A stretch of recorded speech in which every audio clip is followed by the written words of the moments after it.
ஜோதிமணி அவர்கள் இந்த லிஸ்ட் வரதுக்கு முன்னாடி ஒரு ட்வீட் ஆமா, போடுறாங்க. ஆமா. வந்த பிறகு இது. நாடாளுமன்ற தேர்தலப்ப கரூரை எப்படி வாங்குனாங்கன்னு ஜோதிமணி சொல்லட்டும். இல்ல அவங்க யாருக்காக வாங்குனாங்க? இல்ல அவங்க சட்டசபை தேர்தல்ல அப்படி இல்ல சார். இப்ப இதே வார்த்தையை நீங்க அப்பயும் சொல்லியிருக்கணும்ல. ம். இது என்ன லட்சணம்? இதே செல்வ பிறந்தக தான் அப்ப மாநில தலைவர். ம்.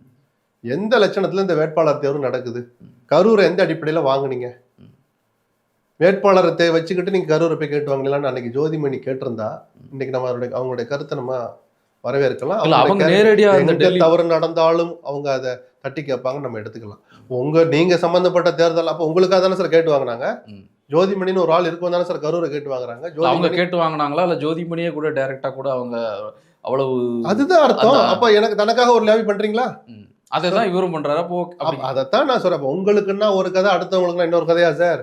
அதுல ஜாதியை பத்தி இவ்வளவு விளக்கம் ஒரு காங்கிரஸ் கட்சியை சேர்ந்த எம்பி போடலாமா சார்? வெள்ளாள கவுண்டருக்கு இல்ல, அருந்ததி இருக்குல்லன்னு சொல்லுங்க. ஒரு பொது பார்வை இல்ல. அவங்க சார்ந்த ஒரு சாதியை குறிப்பிட்டு காங்கிரஸ் கட்சியை சேர்ந்த ஒரு எம்பி பதிவிட்டது துரதிருஷ்டவசமானது. அது ஒரு சமூக நீதி பார்வை இல்லையா? இதெல்லாம் நீங்க நேரா போய் கட்சி தலைமை கிட்ட தனிப்பட்ட முறையில சொல்லணும் சார். ஒரு பொது வழியில சோசியல் மீடியால போடுற ஜனநாயக கட்சியை வெளிப்படுத்தும் அப்படின்னு நீங்க என்ன பெருமை, என்ன ஒரு மெடல் மாதிரி வச்சு குத்திக்கங்க. காங்கிரஸ்க்கு அதனால என்ன பெருமை? நீங்க என்ன சாதிச்சிட்டீங்க? ஒட்டுமொத்தமா இந்த கூட்டணிக்கு இந்த சங்கடத்தை ஏற்படுத்தியது தவிர ஜோதிமணியினுடைய ட்வீட் சாதித்தது என்ன? உங்களுக்கு துணிச்சல் இருந்தா அந்த செலெக்ஷன் கமிட்டியில உட்கார்ந்துருக்கிற கார்கே பேர் எழுதுங்க, ராகுல பேர் எழுதுங்க.